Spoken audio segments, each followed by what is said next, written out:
On a Friday afternoon way back in August of 1992, Kristen and I packed up our suitcases, we loaded up the car, we put my bike up on the bike rack, and we buckled 19-month-old Sarah into the car seat and drove out to Sturbridge for my very first Pan Mass Challenge. The next morning, as I pedaled off to the east with 1,400 other cyclists, I had no idea that I was embarking upon what would become a lifetime passion. This August, I'll be riding my 30th Pan Mass Challenge. So to mark that occasion, I thought it'd be fun to try to take a stab at chronicling my 30-year PMC career. I hope to show you why the PMC is so important to me, maybe talk about why it's so important to some of you, and certainly why it's so vital to the thousands and thousands of patients and families who have received PMC-funded treatment at the Dana-Farber Cancer Institute. So let's jump right in. Boy, how things have changed since my first PMC in 1992. I signed up for the event a few weeks before it took place. These days, we sign up in January, a full 7 months before the PMC weekend. I've already mentioned that I rode with only 1,400 other riders. Compare that today, where the rider number is approaching 7,000.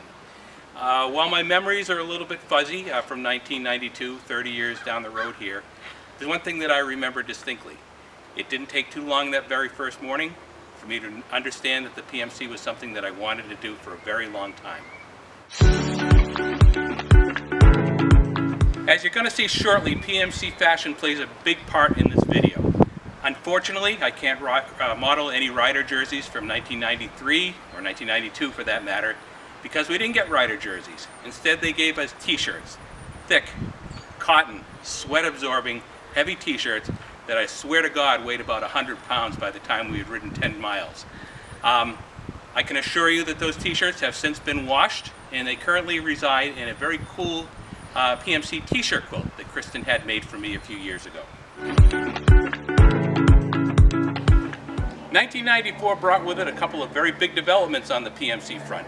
For one thing, we got our very first rider jersey, which I'm modeling here, and it still kind of fits a little bit. Second big development is that PMC kid number 2, Eliza Dodge, arrived in March of that year. Now, Eliza's support of the PMC has been unwavering ever since, as evidenced by the fact that she's agreed to spend today with her dear old dad. She's sitting there behind the camera acting as the producer and director of this cinematic marvel. Say hello, Eliza. I'm very proud of my 29-year consecutive PMC streak, but it almost came to an end back in 1995. In late March of that year, I ruptured my Achilles tendon while playing in an old guys indoor soccer league. Surgery followed, and I was in a cast until May. With limited training, the 190-mile PMC weekend was a little bit more challenging than usual. But thanks to a great assist from PMC riding partner Don Dowd, I was able to make it to Provincetown okay. Two people who inspire my PMC participation rode their first PMCs in 1996. Cousin Jim Gagne battled and defeated cancer back in his college days. His subsequent 20-year PMC riding career is something that I often point to illustrate the impact that PMC funding has had upon cancer cure rates. My father-in-law, Howard Metzger, rode the first of his 2 PMCs in 1996 at the age of 67. It was Howard who showed me how riding a bike can accomplish so much good, and that's a lesson that I'm forever grateful for. In 1997, I asked my supporters to send me the names of the cancer victims, fighters, and survivors in their lives. These names were written on a cycling jersey. I've worn my Reasons for Riding jersey on the second day of every PMC since. The names on that shirt represent so many different stories, some good, some bad, but all of them motivate and inspire me. The PMC finally cracked the 2,000 rider plateau in 1998. However, without doubt, the best riders from the class of 1998 were Meg Hausman and Larry Gagnon. Now, what Larry lacks in hair, he more than makes up with in spirit, riding strength, and a deep commitment to the PMC's mission. As far as Meg goes, we'll talk about her in a minute.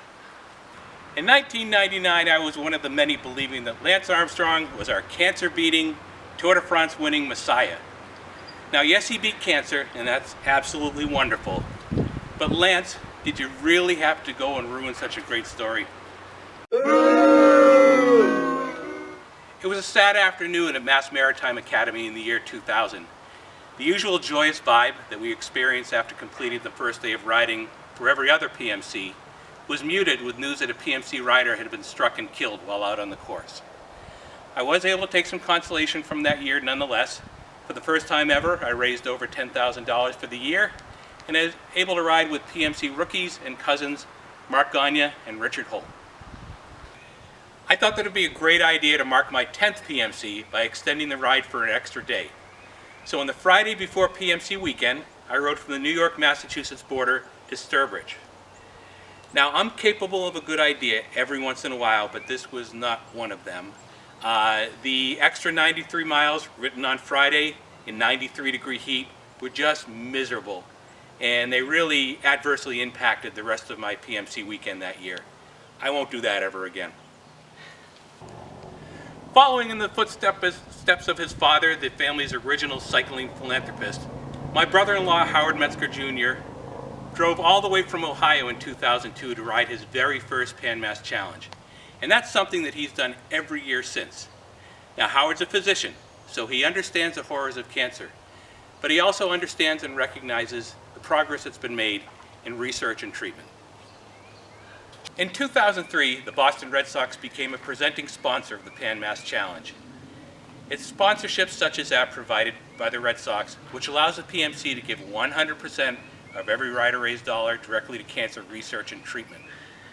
The Sox generosity almost immediately resulted in some very good karma. Most of us know that there was an 85-year stretch where the Red Sox did not win a world championship. Then the year following their PMC sponsorship commitment, the Sox won the World Series, of course, in 2004. Then, over the course of the next 15 years, they tacked on an additional 3 championships. So is that good karma or what? Not too much happened during the 2004 PMC, so if it's okay with you, I'd like to circle back to 2003, when my 15-year-old nephew, Anthony Larson, rode his only PMC. To say the least, Anthony found the 190-mile weekend on a bike to be challenging. However, I'd like to think that the lessons he learned overcoming the adversity of a long bike ride served him well when he battled and overcame cancer 15 years later. What comes to your mind when I ask you to think of the words tough and brave? For me, I think of my 4'11", 100-pound riding partner, Meg Hausman, and her 2005 Pan Mass Challenge. On July 7, 2005, Meg was diagnosed with breast cancer. On July 28th of 2005, Meg underwent a lateral mastectomy. 10 days later, Meg rode and completed all 190 miles of the 2005 Pan Mass Challenge. Now, here's what I'd like you to do. I'd like you to get on a bike. Go for a bike ride. Does not have to be a long one, just go for a bike ride. And during that ride, I want you to ride with one hand only, because that's all that Meg could do in 2005 during her ride.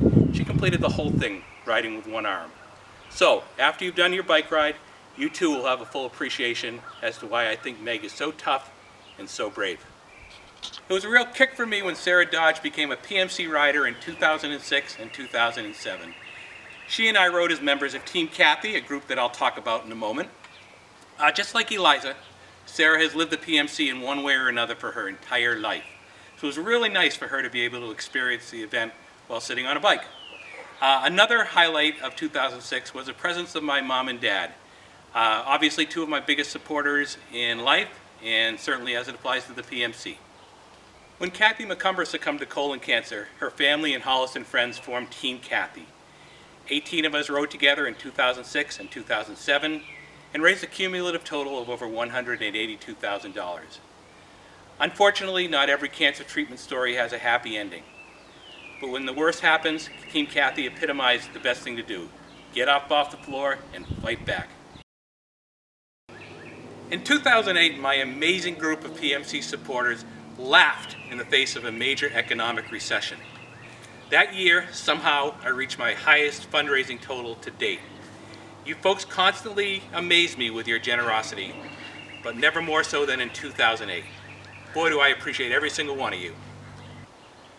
2009 was the year of the mechanical breakdowns. I had 3 flat tires over the course of the weekend, but that wasn't even the worst of it. On the second day, with 20 miles to go until Provincetown, I broke a spoke on my rear wheel. Unfortunately, the typically reliable PMC mechanical crew did not have the spoke that was needed in order to fix my wheel. So I had to finish, and I had to limp on into Provincetown on a wobbly rear wheel. The Dodge household was in some disarray in the spring of 2010. I was out of work for the first time and only time. Kristen was out of work at the exact same time for the first and only time. And it was also during this period that we were getting to understand the joys of having to pay a college tuition bill for the very first time. Now, I won't go into the details, but my personal career situation caused me to seriously question basic human nature. However, when your PMC support started rolling in the early summer, I was very quickly reminded that the world consists of a lot of really, really, really great people and only a couple bad ones. I can be very single-minded when it comes to my Pan Mass Challenge preparation. Just ask my wife. PMC in 2011 is a great example of that, as I had to complete my training while suffering from kidney stones. If you've ever had kidney stones, you get it. After they were removed, I was able to slowly but surely resume my training and slowly but surely finish my 20th PMC. Without doubt, the hottest PMC Saturday of them all took place in 2012. I have distinct recollection of standing at the starting line in Sturbridge at 5:15 in the morning, and I was already sweating and I hadn't even ridden my bike yet. Now, the thing that you do when you encounter a day like that is to slow down, hydrate, hydrate, hydrate. And another thing that I've often done when challenged while riding my bike is to remind myself that I'm simply riding a bike and I'm not undergoing cancer treatment. Keep that in your mind and you can get to pretty much any finish line out there. In 2013, I got a PMC tattoo. It's right here on my left calf. It took a couple years to pull the trigger on getting the tattoo. I don't know what the delay was. I suppose I wanted to make sure I got the right thing tattooed on me, the proper placement, and whatever. But it's something that I really wanted to do. And now it's there forever, a strong statement of my commitment to the PMC and its cancer-fighting mission. Nephew Devin Metzger infused some young blood in our riding peloton in 2014. And his first PMC turned out to be the coldest and the wettest on record. In fact, a number of riders had to be treated for hypothermia. And remember, this is an event that takes place during the first weekend of August. Another relatively uneventful PMC in 2015 gives me the chance to have some fun with the evolution of my fundraising efforts. My early fundraising letters were very primitive. They were rather comical, but not comical in a good way, if you know what I mean. They were typically handwritten, and they often included caricatures, caricatures that people had done of me on a bike or whatever. Now, some of these caricatures were very good, and they look like me, and then there are others. All I can say is I really hope that I don't look like these caricatures. Fortunately, great strides have been made since then. The more recent letters are nothing less than absolute masterpieces of creativity, pulled together by our good friend Maura Marcheski. It was time to party in 2016 as I celebrated my 25th Pan Mass Challenge. Now, one of the things I did that year was that I maintained a year-long blog, which I very cleverly titled PMC 25 for Bud. Now, the blog contains some good material and some absolute rubbish. I suppose you can judge for yourself. Just simply Google PMC 25 for Bud and you will find it. Now back to the partying. I was greeted at the Provincetown finish line by a whole bunch of friends and family members, and that was very cool. Next, my wonderful wife had planned and organized an amazing party, which was held at a local inn. As you might imagine, 2016 goes down as one of my all-time favorite Pan Mass challenges. But you know what? I think we have a chance at topping that glorious weekend in 2041 when I ride my 50th Pan Mass challenge at the age of 81.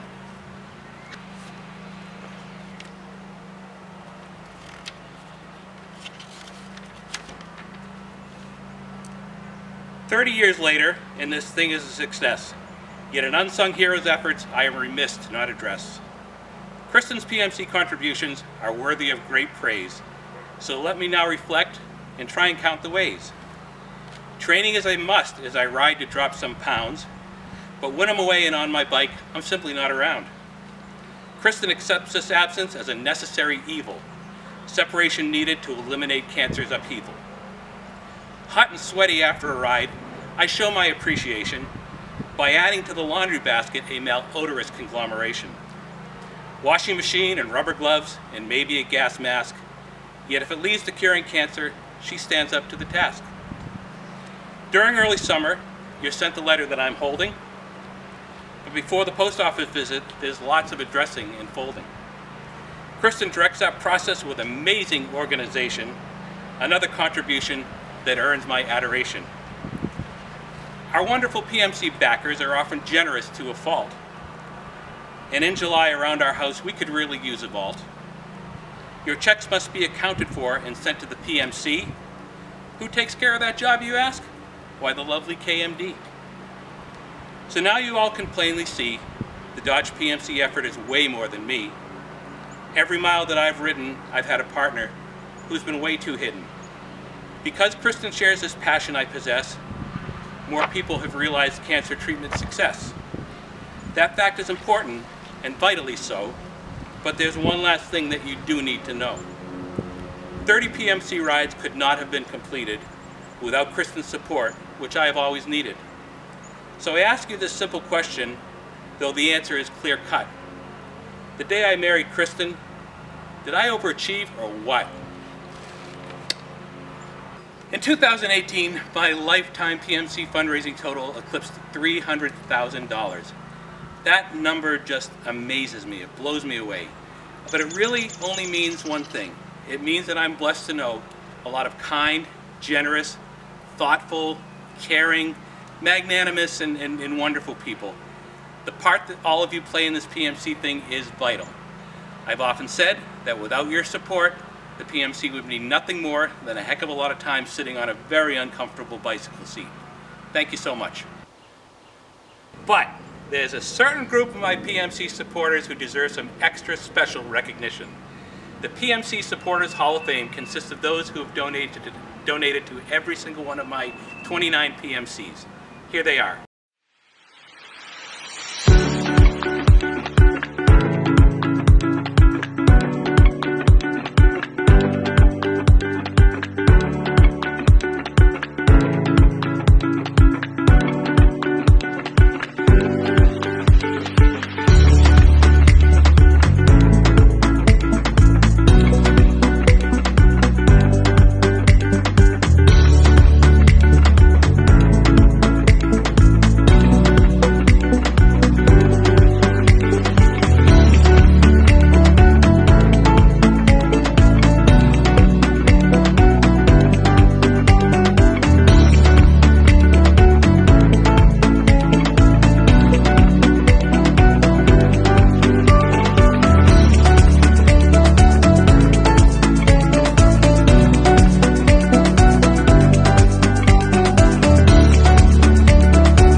It took a global pandemic to alter the traditional PMC weekend. But cancer didn't take a year off in 2020, so neither could we. We were asked to reimagine our PMC by riding in a safe and socially distant setting. For me, that meant traveling to Ohio to ride the relatively remote Ohio to Erie bike trail. Talk about making lemonade out of lemons. I fulfilled my calling as a PMC rider, as a PMC fundraiser, and I was able to make some lifetime unforgettable memories in doing so.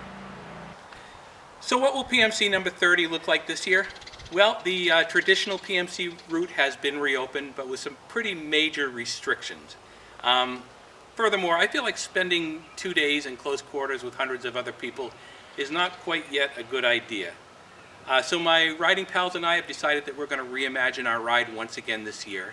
What form that's going to take, we don't quite know yet, but we'll let you know. We're just going to saddle up. We're going to go for a long bike ride somewhere. We're going to raise some money, And just like every other year, we're going to consider ourselves to be really lucky to be able to fight cancer simply by riding a bicycle.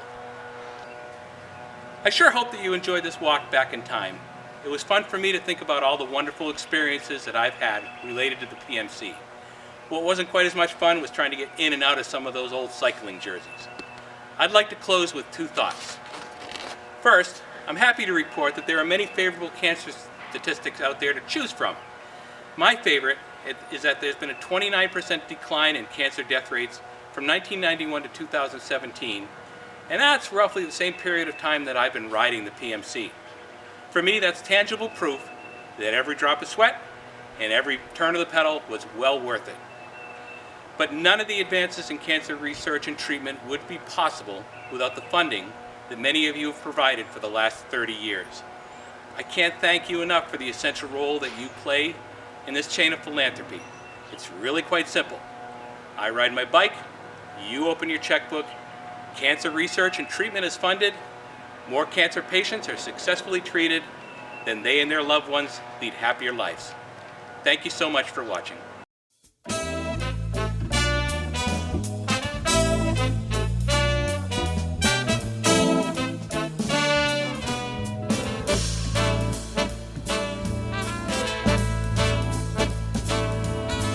I ride my bicycle to work each day, it's not so far. It's better for me than my car. I wear a helmet that is made of rigid styrofoam, inspected by a French guy named Guillaume.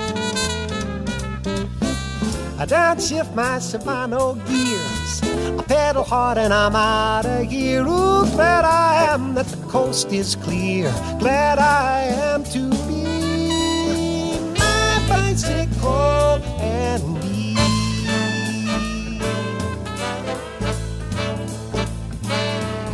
Some Saturdays at 6 a.m. I get up with Bill and Flo in the parking lot of Hojo's west of town. We ride light bikes that cost big bucks, we curse at smelly trucks, mile after mile till the sun is almost down. What a ride, what a life. Maybe I'm crazy, don't ask my wife. I've been in love with these spinning wheels since I was maybe 3. My bicycle and me. Now pedal that bike, don't open that door till I go by. Pedal that bike, that little old lady in the Dodge Diplomat. I don't think she sees me, I hope she doesn't teach me how to fly.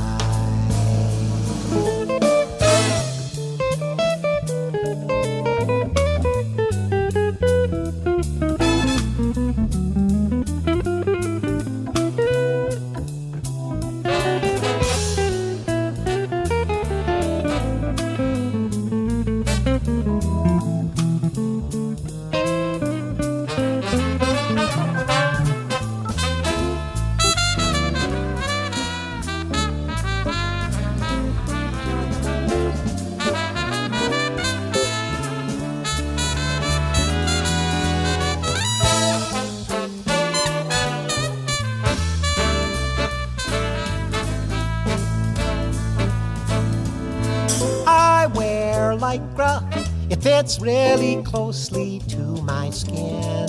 White to purple is the place where it begins.